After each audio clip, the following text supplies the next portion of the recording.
Here we go. All right. So,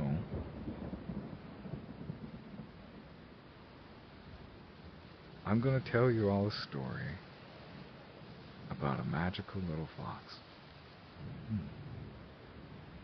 Now, history's long since forgotten her name, but it remembers her tale. So lay down, get comfortable, and I'll share with you my tale. Long ago, in a land very far away from where we are now, land filled with magic and mystery. Oh, thank you, Sans. Sans TikTok too. Oh, thank you for the follow. Welcome into bedtime, story time. We're winding down before we wrap up. I hope you're having a lovely night or morning, whatever time it is for you. All right. Makes feel so warm. I do. I just like I love I love giving people a good laugh, and I love making sure people feel comfortable and like kind of like just little warm fuzzy feelings. You know that feeling when somebody you really really trust holds you really close, and you feel safe and accepted. That's the feeling I want to give to all the people around me. And I try really hard to make sure everyone around me feels that way, if I can. Some people, though, are they're a little bit too rough, and doesn't always work out. But that's okay.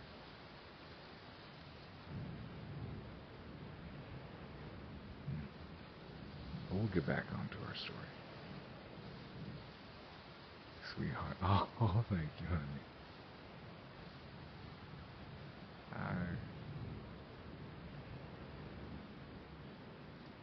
I never really thought that like streaming might like allow me to spread that kind of like feeling to people.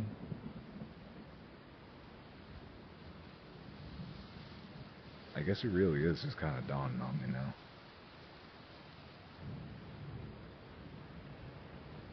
But yeah. Anyway, sorry, I'm getting in my head about some stuff. I'm just thinking, I really like this. Okay, but y'all get comfy. Hmm.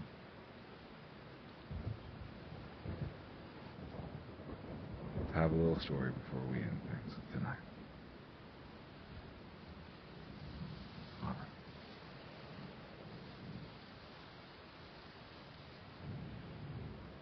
move this around for my sake. There we go. So, where was I? Yeah, you just hold on.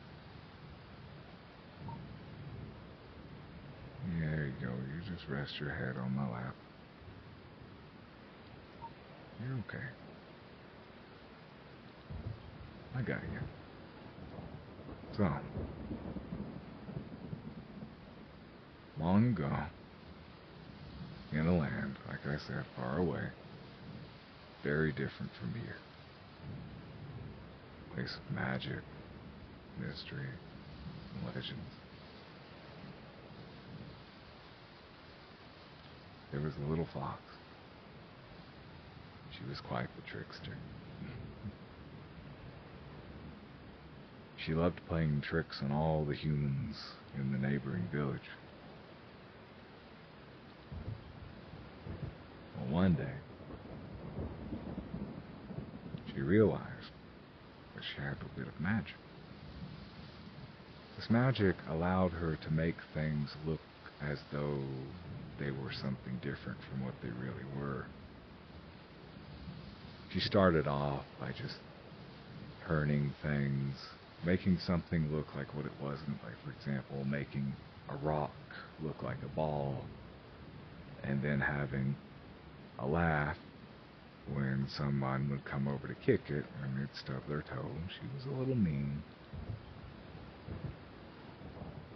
Eventually, though, as she continued to practice this newfound ability of hers, she continued to grow skill within it. Over time, she got better, and as her abilities grew, so did what she could do with them. Illusions weren't just illusions anymore. She could actually take something and turn it into something else. But only small objects. One day, she decided she wanted to see if she could do it to herself. So she did. And it worked. She could take on the form of other animals. So, she disguised herself as cats and dogs, people's pets, so she would go into their homes and get a free meal. Well, the dogs, though, the dogs knew. She could change the way she looked and the way she sounded, but she couldn't change her scent. The dogs could tell. Then she bathed in very fine soaps that she had stolen from a rich woman from the village, hoping the smell would blind the dogs' noses to what she was. Somehow, though, they could still tell, and they always lunged at it, barking, furiously defending their people, families they loved and who took care of them, trying to run this trickster off. You grew to resent those dogs. You hated them. Everything in her. She didn't see the harm in it. She was just having some innocent fun. One day, as she continued to progress in her abilities, she changed herself into a human.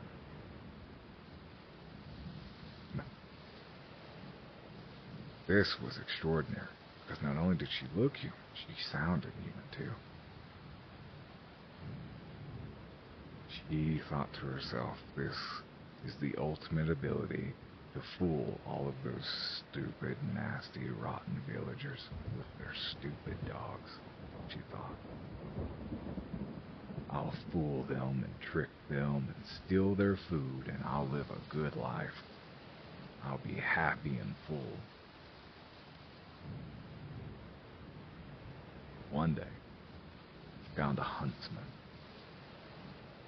Now, this man was known to kind of keep to himself. Most of the villagers didn't really do too much with him, but they would trade with him. He would trade furs and such that he would find out in the woods. He would forage for herbs too while he was out hunting. He would make his living doing this. But because he wasn't in town that much, she didn't get many chances to prank him. And she figured he probably has quite a bit of money from all that trading. He doesn't live very close to the rest of the others. He probably doesn't spend much, so he probably has some really good food. So, she mustered up her power and turned into the most beautiful woman the village had ever laid eyes on. Wrapped in beautiful red silk robes, with long, gorgeous hair, dark as night, and deep, deep, gorgeous dark eyes, hair reaching down to her lower back, a face that would take anyone's breath away. And she approached him. Well, the man was quite smitten with her appearance, and she was quite, she had quite the silver tongue. She was charming. Saying she was charismatic was an understatement.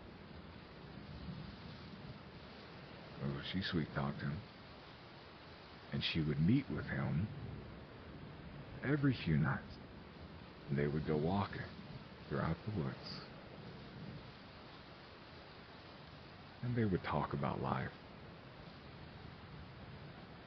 He complimented him on his hunting skills and how good of a merchant he was. And she said, "You must live a wonderful life." And he said, "Well, I do have fortune, and I have accumulated skills that have allowed me to live the good life. But I do have a regret. A few." So she asked him what that was. "What do you regret?" "Someone who is so capable, strong, and proud." He said, "I regret building my home far outside the village. When I was young, I used to believe that others would just kind of get in my way." He admitted that he was prideful. He thought he would be better off all on his own. And although that had some advantages, he admitted, every time he interacted with a customer or another trader, he relished those moments, and he found himself missing them whenever he was back at his home, far off in the woods.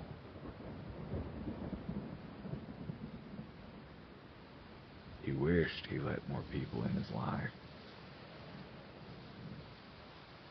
He wished he wasn't so far away from others. For a moment, for the first time in her life, the little fox felt a little bad for this man. She still viewed him as a disgusting, filthy human. But she could understand what loneliness was like. She thought for a little bit to herself about how she loved all the attention she would get from the humans when she pranked them, and how she felt uneasy when she was alone.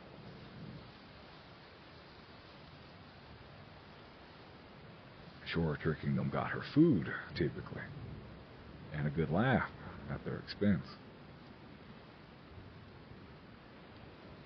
But she really liked when people just looked at her. Didn't matter what they were saying. She was used to being alone. She related to the man. They continued to have talks every few nights until those few nights became every night. They continued their walks. He would go hunting with him, and he would teach her all the tricks of his trade, and they kept each other company.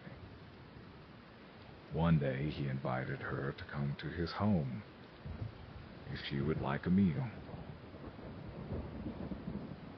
Well, he was excited about that. Finally, her plans were coming to fruition. She was worried, what if he has a dog?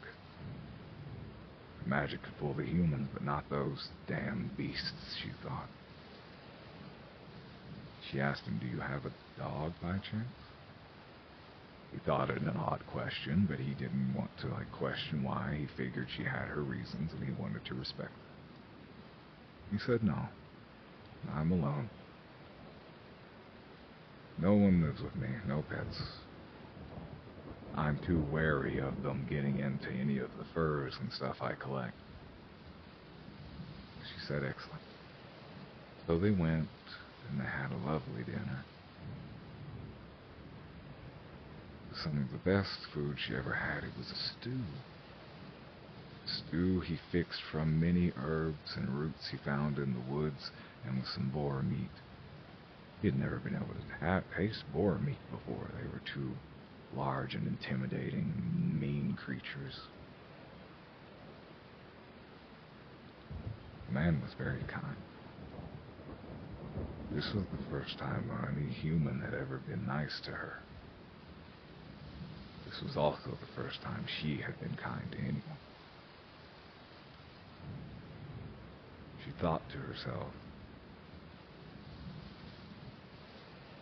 I like it here.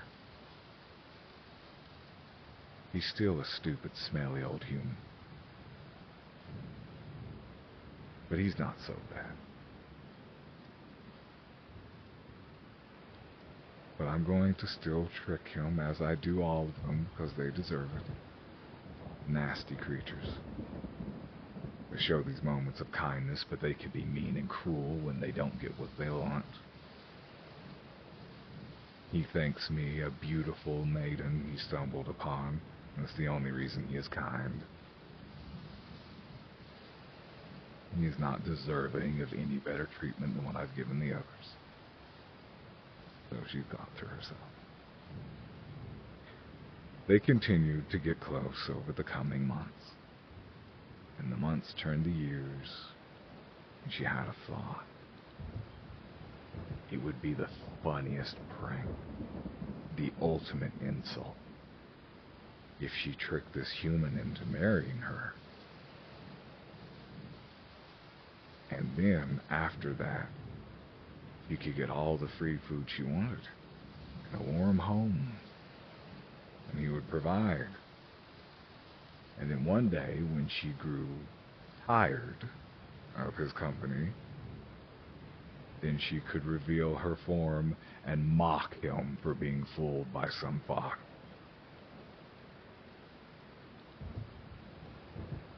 Well, as she was getting ready to put the idea in his head the next day, he proposed to her. He was thinking the same thing, although not the nasty parts. So she said yes. And they lived together for quite a few years. And one day, to their surprise, they had a son. And the neighboring village wasn't as far away anymore. They had been expanding it on those years. More people were coming in, moving in to live there with them. It was growing. Both the village and her life.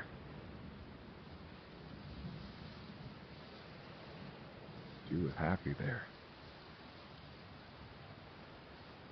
There were days she felt guilt over the ways she thought before.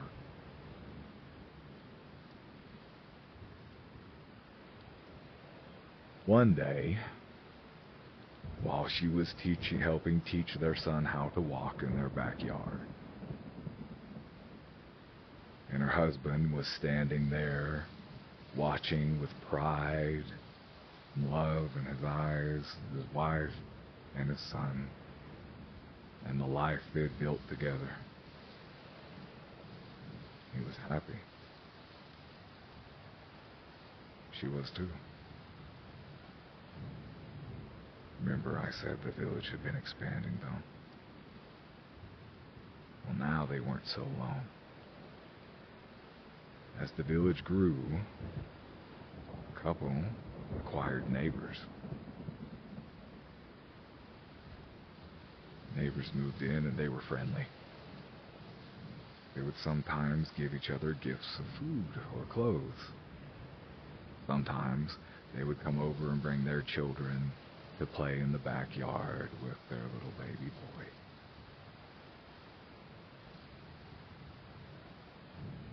The trickster fox thought life is wonderful. And she loves it here.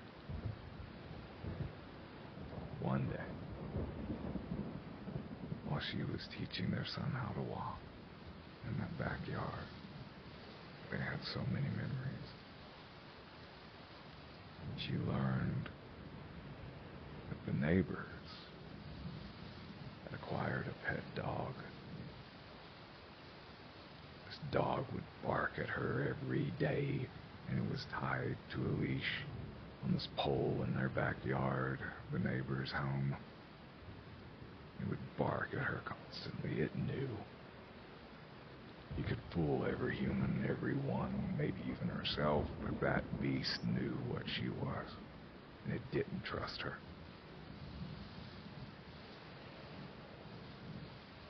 She asked her husband if he could request on her behalf that the neighbors get rid of it, that it was too mean and aggressive.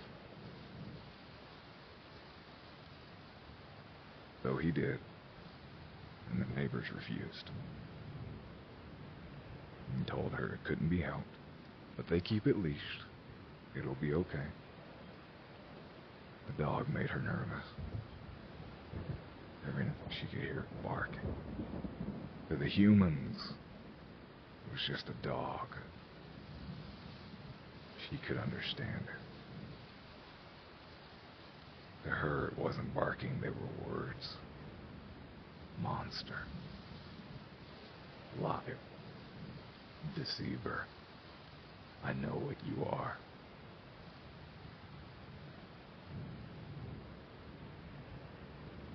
Well, one day, the dog, after so many months of tugging on its leash, it snapped. The dog charged at her in their backyard.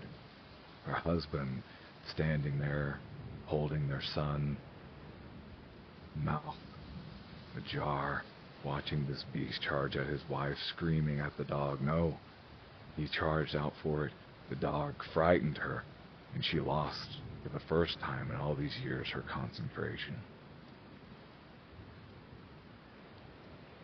Her disguise fell, and she was no longer a human in appearance anymore.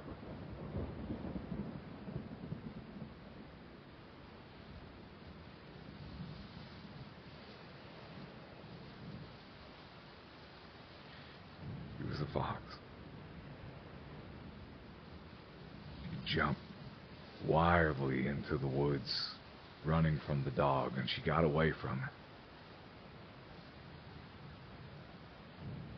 Her husband seen what she was for the first time, and he knew how he was tricked.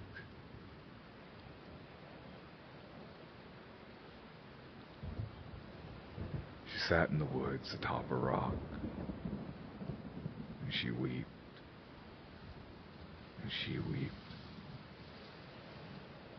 The life she had built up for so long, the life that she loved, was gone.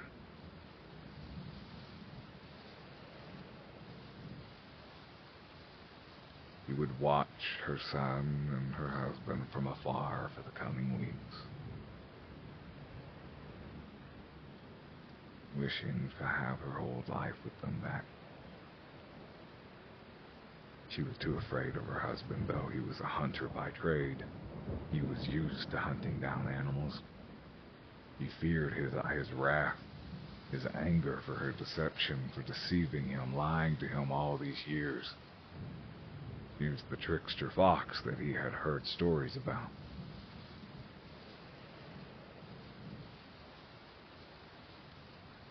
One day, at night, in dead of night, she watched through the window as her husband laid their son down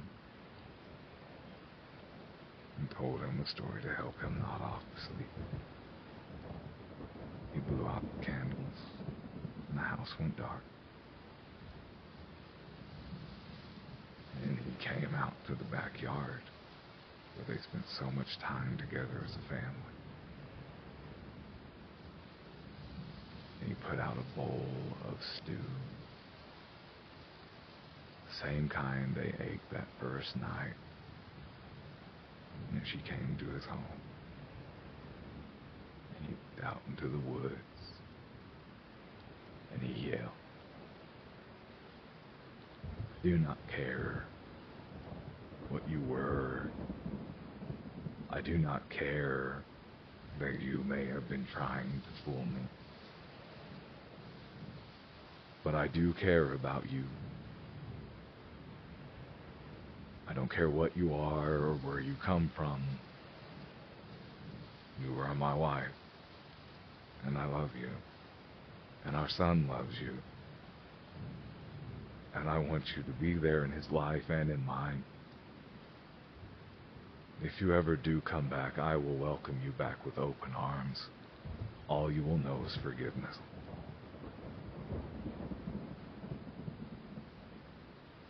He stood there in silence. Long while. Then he turned around and walked back in the house. He laid down and fell asleep next to his son.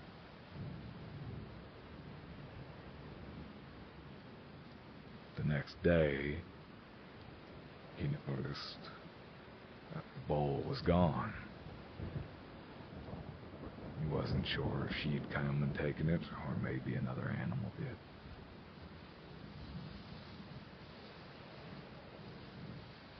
When he turned around, there she stood,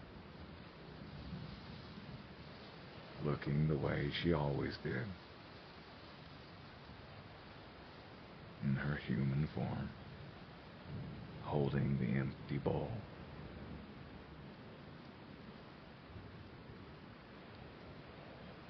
She said, "Well, don't just stand there gawking at me.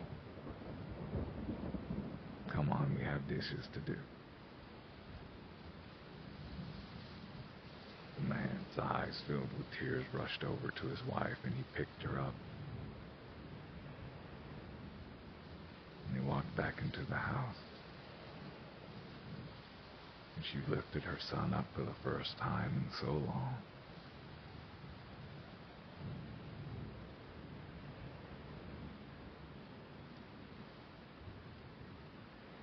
Eventually, they moved far away from the neighbors with their dog. Quiet. And they raised their son together.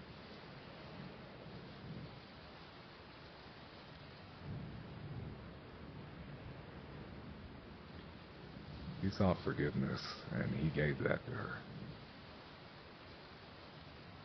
They lived out the rest of their days together.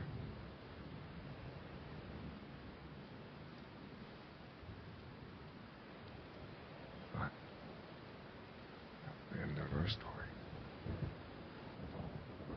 I hope you liked it, everyone.